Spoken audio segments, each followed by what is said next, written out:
saw right there, they were firing by volley. Now normally being a commanding officer, what I would do, fire by volley. If the enemy's at a good distance, they didn't have a chance really to come across that field before I have a chance to load again. Right now, their rifles are empty. So if I know if I'm the enemy and my opponent's rifles are empty, I'm running as fast as I can right to them. And I'm going to take them, I'm going to win today. So it's important that at times they fire by file, just to hold them back. So that's what they're going to do now. He'll show you what he's going to do at that point. Go ahead, Corporal. Attention. Bow.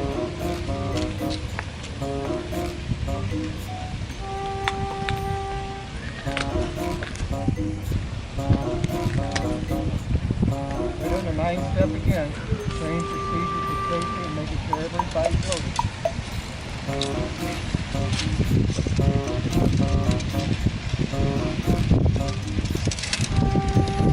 the enemy is close, so he doesn't really want to discharge every weapon.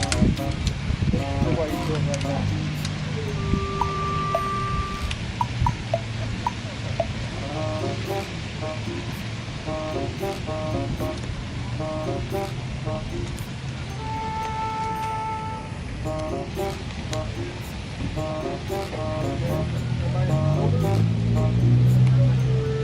Firing by file. Ready? Fire.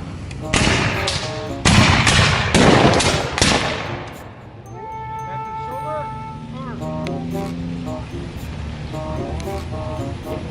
Sure all the weapons are clear.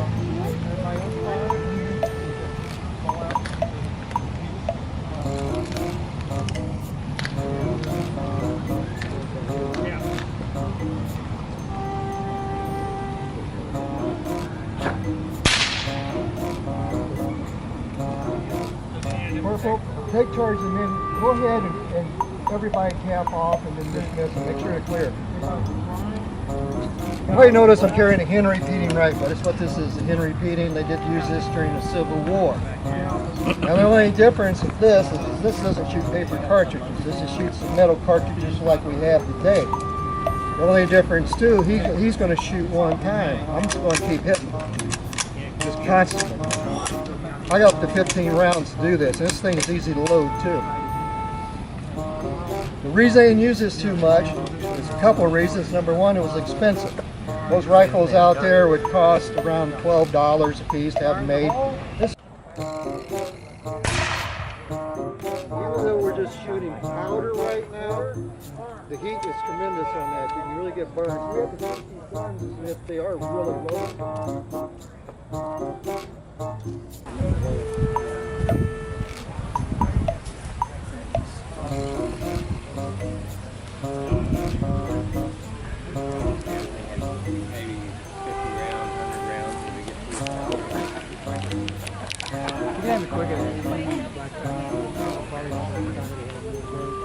We fired double F.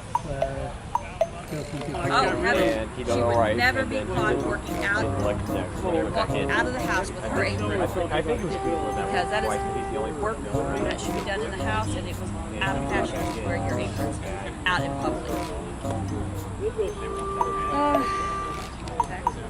Here, because out west, our men were leaving. We were having to do more work. First thing went, the gloves. You tried to do work in a pair of gloves. You can't pick anything up, you can't move it around, so you got rid of the gloves. I also went cooler with my sleeves. I didn't want the big open sleeves. But it's not called press, it's kind of like how we're called a recession stuff. Black powder. But if it's a I have to recession, clean up. I still get to report. I can't remember I don't have like big dangerous. even then, we still flare went up back, like we still went farther out. It's got enough flash powder in there. Panic. Yeah, it's Panic. a Panic like flash powder. It still makes a good noise. This is Sample. Is it edible? it is, but I can't let you eat it. No, I don't want to eat it. After the butter is churned, this is left over, and this is actually buttermilk that you can buy at the store. Oh, okay. But it's actually a byproduct of butter. So, that's why they call it buttermilk. Yeah. I know, I never understood because it certainly didn't taste like butter. Yeah. This is called bobbin lace. It looks very complicated. Well, like everything, if you take it as a whole, it is. But you break it down and you only deal with 2 pairs at a time. So you left over right, and then right over left, and that makes a little X. So you put a pin in. And then left over right and right over left, and you're done with that. So you pass that one on and then start the next group. So, you know, you break it down. It's like going into work and you've got this day stacked to the hilt, and there's no way that you just take one thing at a time and do it. It just makes sense in it. Yeah, like this. Yeah, this is a slightly different pattern. This is just the axes, but this, you leave a hole and then make this little thingy in this, and it's actually called a spider. I think you can, Kind of. there's 8 legs around the outside. You want to actually tell you pull them out, like the old English style. He got kicked out and the general, when he saw him do that, he said, "What you looking for, Ironheart?" Yep. Okay, we're going to come to attention. So your gun goes down by your right side, other side. There you go. And then the gun barrel pointed back towards you. There you go. And we're going to learn some of the drill movements. So we would be given the command to shoulder, arms, take your gun, pull it up. Nope, on this side. There you go. Pull it up. Now he's got it with his hand. This finger down below, thumb up on top on this hand. Yep. Grab down by the trigger. Yep. That finger down there, thumb right up here. Kind of make a C. There you go. Kind of hold it, then drop your other hand down by your side. Nope. That other hand. There you go. Okay. And order arms. Basically bringing it back down. Shoulder, arms. Order, arms. Shoulder, arms. Okay? This is going to get pretty heavy and pretty uncomfortable if you march around very long. So what we're going to do is we're going to go to what's called support arms. Bring it out. Turn it away from you. Put it on your shoulder. Then your left arm over the hammer. Artery in the vein. As I force embalming fluid into the artery, it forces the blood out through the vein. When that is finished, then I will sew him up with this. Do you know what this is? It's catgut? No? No. Fishing line. What does that look Hair. like? Horsetail? Hair. Horsehair. Horsehair, Yeah. right, that's horsehair. Now I can't use it that way, it's much too stiff.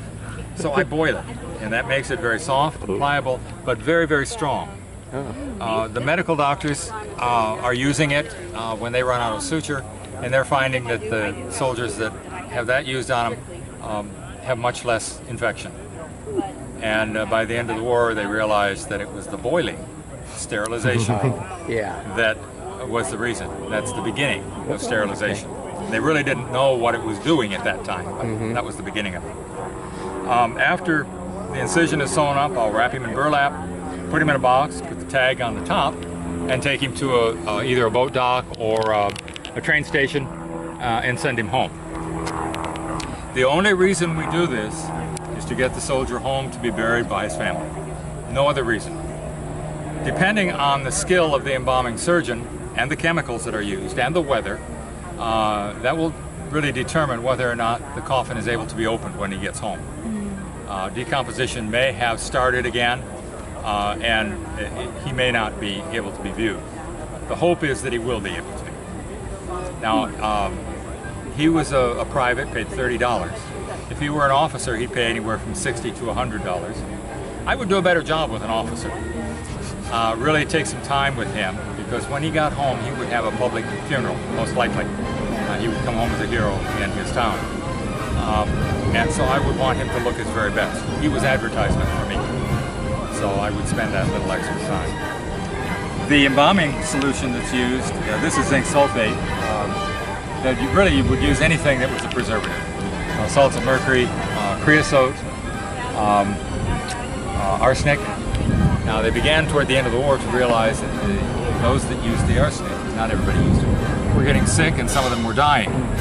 The ladies of that time would take a little arsenic and put it on their tongue every day to keep their skin nice and porcelain white. They finally put the two things together and realized that it was the arsenic that was causing that, and that custom stopped pretty fast. So that was the way that was discovered. Dr. Thomas Holmes was the really inventor or discoverer of the modern process of embalming, which is what this is. That occurred in the 1840s. Between the 1840s and 1861, it was used almost exclusively to preserve bodies for medical research and study. In 1861, Colonel Ellis Ellsworth was killed. He was the first Union casualty of the Civil War. And Dr. Holmes went to the president and pleaded with him to let him embalm Colonel Ellsworth. He finally relented, and Mrs. Lincoln and the president were very impressed with the outcome. And in fact, so much so that when Willie, their little son, died 2 years later, they had him embalmed. And then, of course, when the president was assassinated in 1865, they embalmed him. And in fact, he was probably the most embalmed body so far. He had a train ride from Washington City to Springfield, Illinois, where he was buried. And at the major cities, he would be taken off from the train and big procession and viewing. But before they'd take him off the train, they'd add a little more embalming fluid to it. So he was extremely well embalmed by the time he got to Springfield. In the French Tangierian army, and they came from a period of time when they were using smoothbore weapons. That's a weapon that has no grooves inside the barrel, and they would load the gunpowder in a round ball that was a little bit undersized so that it would fit in the barrel, and they would ram it they would load from the muzzle down into the barrel, and when they shot it, the gases from the explosion would go around the ball and it would escape. It wasn't a very effective percussion, and so the ball was only deadly accurate within 1 football field. That's about 100 yards.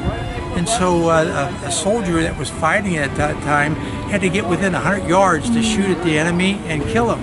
If they missed, or if they had more people to shoot at, then they would reload and fire again, and then they would charge with a bayonet. You know, a bayonet is what's the point that's sticking up. Thank you. And this is what they were shooting. Well, this is a percussion.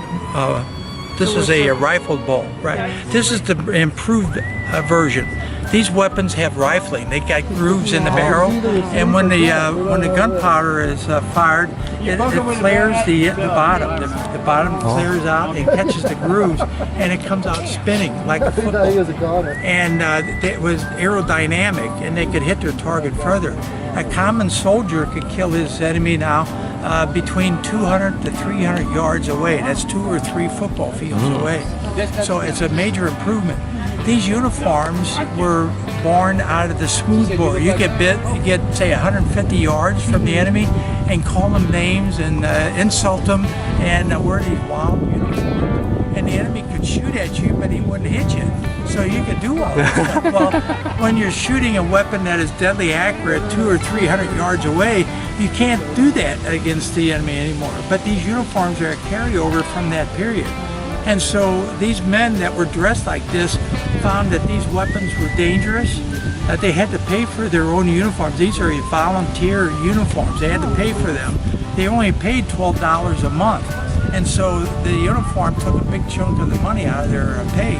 And then also somebody had to go back to where they were made to get it remade so that they can bring back replenishments. When these wore out, somebody had to go get them. The government didn't issue these uniforms. The government would issue those blue uniforms like those people were wearing.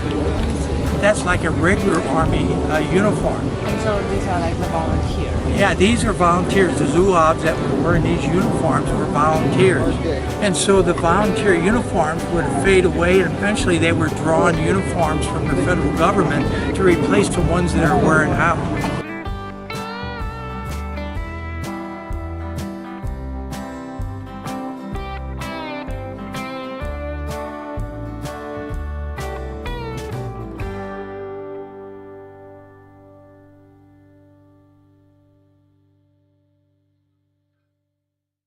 Thank you for watching our video.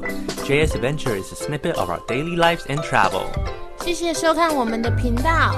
JS Adventure 记录了我们的日常生活跟旅游记事。Please subscribe to our channel if you haven't. See you guys next time. 下集见，拜拜。